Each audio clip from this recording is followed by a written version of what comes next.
wabarakatuh. Nama saya Fitra. Saya sekarang ada di konsulat Jepang di Wisma Kala di ST Ratulangi. Jadi apa yang saya dapat, saya bertemu dengan kakak-kakak yang menarik, memberikan koneksi banyak ke Jepang, dan akhirnya saya bisa mau ke Jepang. Terima kasih.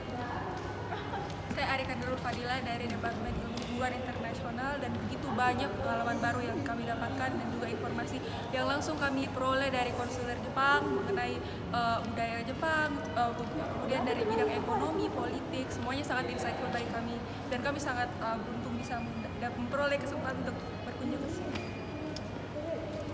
Halo, saya Cecilia. Saya mau bilang terima kasih karena pelayanan konsulat Jepang sangat oke. Nabila. Halo, saya Nabila Ustazaria. Jadi ternyata kalau Jepang itu banyak melakukan kerjasama dengan Indonesia di bidang maritim, dan ada banyak program yang dilakukan oleh Jepang seperti pertukaran pelajar di berbagai universitas di Indonesia.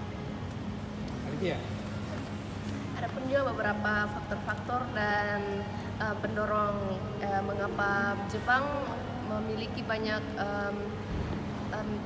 kerjasama dengan Indonesia. Salah satunya yaitu pada resesi Heisei yang merupakan pendorong bagi Jepang untuk meningkatkan ekonomi dan berbagai penanggulangan berkelanjutan.